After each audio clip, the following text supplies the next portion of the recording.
22대 국회 초선들을 모셨습니다. 민주당의 부승찬 의원, 모경정 의원 나와 있습니다. 안녕하십니까? 안녕하세요. 네, 반갑습니다. 반갑습니다. 야, 진짜 이제 국회의원이 되셨네요. 제가 그러네요. 지난주까지만 해도 당선인 이렇게 부르고 호칭했었는데 이제 국회의원이 됐습니다. 두 분 소감도 먼저 좀 들어보고 가야 될 것 같은데.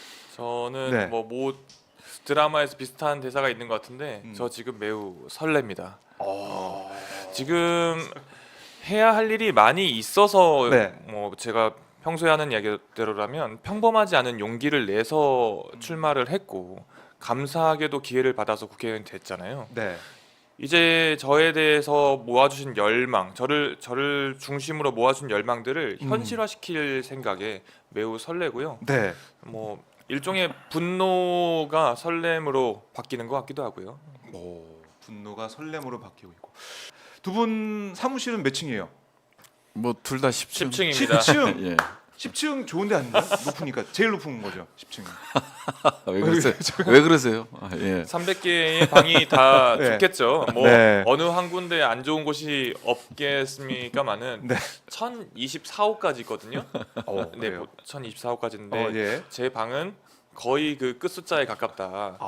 그게 무슨 의미인지는 잘 모르겠지만 10층에 예. 10층에 계시니까 두 분 상임위는 결정하셨어요?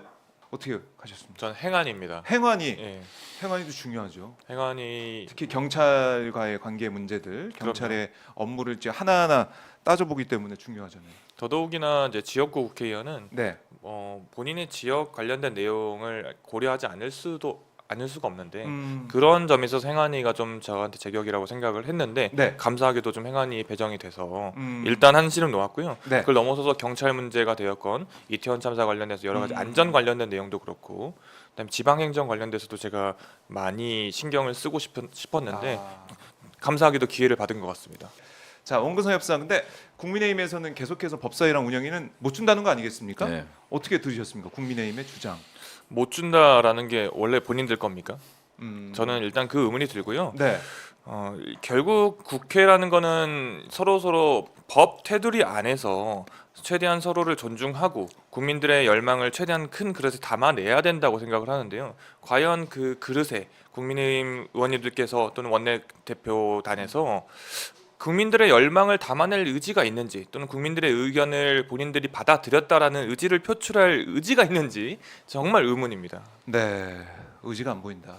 법을 가장 좋아하고 그럼요. 법대로라는 얘기 많이 했었죠. 오죽하면 대통령. 법 기술자라는 이야기 비아냥이 왜 나오겠습니까? 근데 지금 제가 알기로는 서로 이야기 논의 테이블조차 나오지 않고 논의 테이블에 나와도 무언가를 내놓지 않고 있다라는 이야기를 들었어요. 상 국민의힘 원내대표단에서. 네, 근데 그런 식으로 본인들의 부작위를 계속 하실 거면 애초에 포기 선언을 하시던가 네, 뭐 일임을 하시던가 뭔가 액션이라도 취했으면 좋겠는데 전혀 이제 무풀 대응을 하고 있는 거죠. 무풀 대응. 정말 무섭습니다. 아, 최병 특검법 21대 국회에서 폐기가 되지 않습니까? 22대 다시 이제 발의가 됐는데 이것도 11개월, 그러니까 300일, 330일 기다려서 하는 게 아니라 바로 법사위에서 처리하고 네. 우원식 의장이 이제 되면 투표 결과 후보에서 의장이 되면은 직권상정에서 바로 네. 처리할 수 있는 부분. 바로 할 수 있는 그런 부분들이 있단 말이죠. 네. 이것도 좀 봐야 될 것 같은데 특히 국민들이 볼 때는 윤 대통령과 이종섭 전 장관의 통화 사실까지 밝혀졌고 또 경로선은 뭐 사실상 기정사실화 된 거 아니겠습니까? 이 정도 되면은 이거 특검 바로 해야 된다 이런 목소리 커질 것 같은데요. 당연히 바로 해야 되고요. 아까 방금 경로 이야기하셨는데 네. 경로한 게 무슨 문제냐라고 하는 그 모 의원님의 이야기를 듣고 정말 고개를 절레절레 저을 수밖에 없었다라는 생각이 들어요. 일단 해병대원 특검법 같은 경우는 저희 당에서 바로 추진을 하고 있죠. 네. 1호 법안으로 제안을 했는데 한 가지 꼭 다들 염두에 주셔야 될 것이 지금 민주당의 국회의원들이 발의한다고 해서 민주당의 이야기인 게 아니라요. 민주당이 국회의원을 만들어주신 국민들의 이야기를 민주당 의원들이 대신해서 발의를 한 겁니다. 국민의힘이나 정부 여당 모든 분들이 그 부분을 좀 염두해 주시고 네. 마음속에 새겨야 된다고 생각합니다. 아, 당연히. 네. 저는 이제 그 앵무새처럼 공수처, 공무새 공무스. 공무새 분들이 계신다고 생각을 해요. 음. 특검에 대해서 하면 안 된다, 할 필요가 네. 없다라고 하면서 공수처 이야기를 계속 하시는데 음. 얼마 전에 여러 이야기들이 돌고 있죠. 벌써 공수처의 외압이 예. 되고 있다. 그래서 그리고 공수처 자체도 애초에 힘을 뺀 사람들이 누굽니까 도대체? 공수처가 역할을 제대로 못하게 만들었던 사람이 누군지 한번 생각을 해보았으면 좋겠고 그런 결과 공수처에 있는 그 애초에 인력 조직 자체도 이 수사를 하기에는 벅차요. 특히나 이 최상병 해병 관련된 문제는 부장검사 2명, 평검사 4명, 한 6명 정도밖에 안 된다고 하네요. 네. 6명이서 이 문제를 대통령도 관련돼 있다고 보고 있는 이 사건에 대해서 공수처가 할 수 있다? 저는 매우 매우 부정적으로 봅니다. 그래서 공무새는 이제 아웃. 공무새 아웃 특간이 별로 없다는 말씀이신데 사실 이번에 이 윤 대통령과 이종수 전 장관이 통화했다는 그 내용 자체도 군사법원이 네. 자료를 요청해서 받았기 때문에 나온 거죠. 그렇죠. 공수처가 한 게 아니잖아요. 네. 그 부분은 봐야 된다라는 네. 말씀이시고, 네. 그러니까 이 통화 사실이 나오다 보니까 경로설도 야단쳤다 이렇게 혐의자 많으면 되겠냐, 야단쳤다는 거고, 야단을 쳤고 그렇게 얘기를 해왔는데 왜 이종섭 전 장관한테 윤 대통령이 전화해서 그 건 가지고 얘기했겠느냐, 이런 논리 구조가 지금 대통령실 쪽에서 나오고 있단 말이죠. 네. 어떻게 들으셨습니까? 이런 논리 구조? 궁색하네요. 어. 정말 궁색하고요.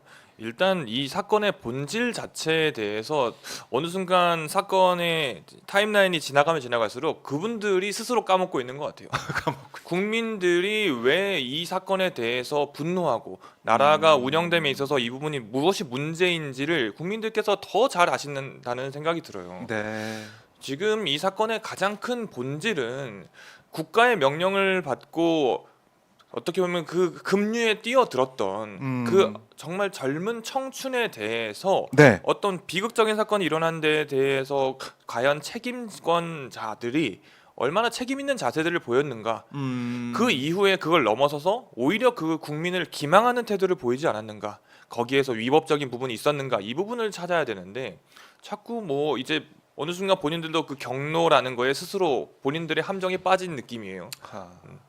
민주당이 뭐 주말에도 장애 집회를 했고 전국적으로 집회를 한다 이런 얘기도 나오고 있더라고요. 앞으로 투쟁 방향 좀 어떻게 민주당은 좀 보고 있습니까? 아까 우리 뭐 슛 들어가기 전에 잠깐 이야기 나눴는데요.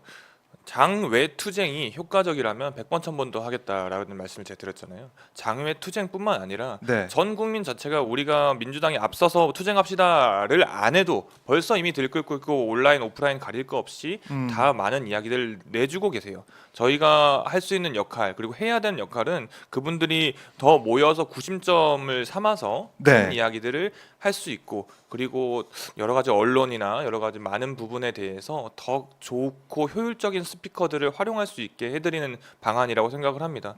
그러려면 민주당에 이번에 뭐 당선되신 모든 의원님들께서 그 역할을 각 지역구뿐만 아니라 그 원외 지역위원장님 분들도 지금 열심히 뛰고 계시는데요. 예. 한 분 한 분 할 거 없이 다 같이 스피커의 역할을 하고 행동하는 모습을 보여야 되겠다 생각이 듭니다.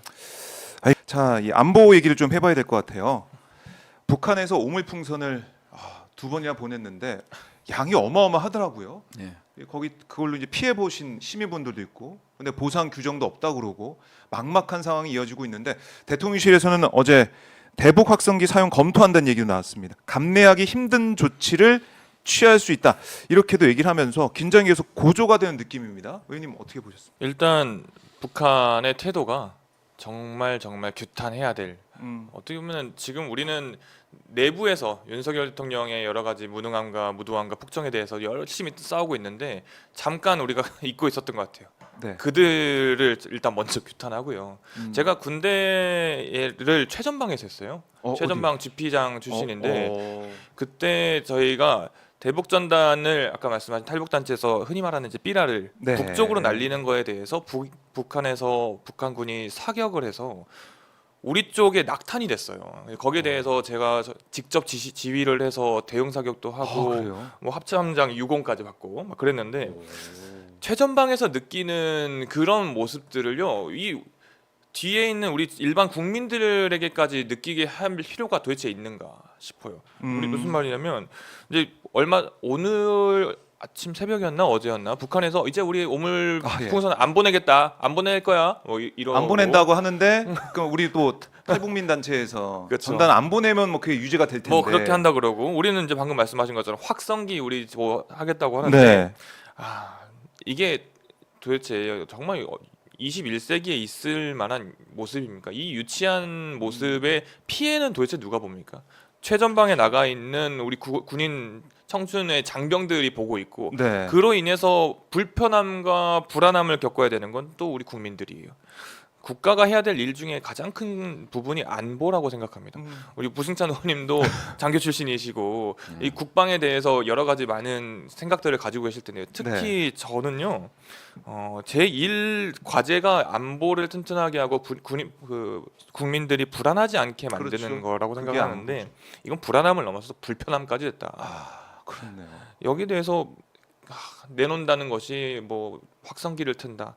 그게 문제가 아닌 것 같아요. 네. 이게 제2의 무인기 사태라고 생각을 해요.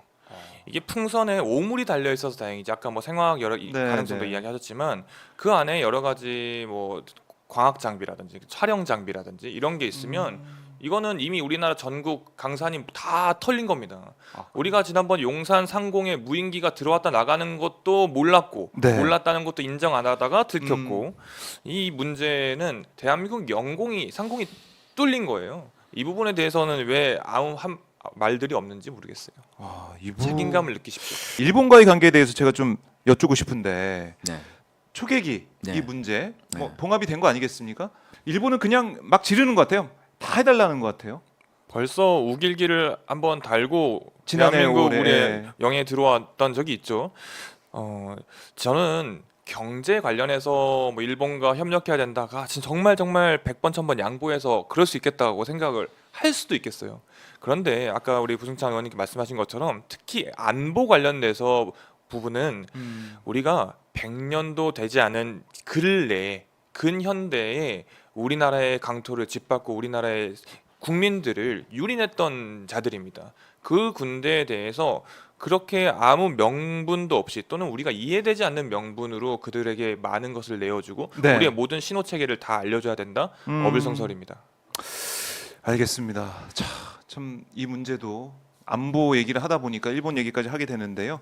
물컵에 우리가 이제 물잔에 반컵 채워줬는데 그 이후에 그냥 그 물 그냥 다 사라지고 일본은 뭐 아예 개의치도 않고 그러고 있는 것 같아요. 그러니까 이제 독도 영유권 분쟁화가 이제 국방부 이제 정신전력 교육 교재에다 이제 포함시키고 이런 것들이 일어나는 것들이 보면요. 국방부 장관 이야기만 하셨는데요. 국방부 장관이 속해 있는 국무회의의 국무총리라든지 그리고 더 나아가서는 대통령까지도 네. 이 부분에 대해서 문제 의식 자체가 없는 겁니다. 네. 국방부 장관 개인의 어떻게 보면 일탈일 수도 있고 개인의 착오일 수도 있지만 그 부분을 잡기 위해서 그 위에서 또는 그들과 함께하는 분들이 인식이 올바르게 잡혀 있다면 그 부분에 대해서 정확하게 지적을 하고 국정 운영을 똑바로 할 수 있도록 하겠죠. 근데 거기에 대해서 전혀 브레이크가 없는 상태인 것 같습니다. 네.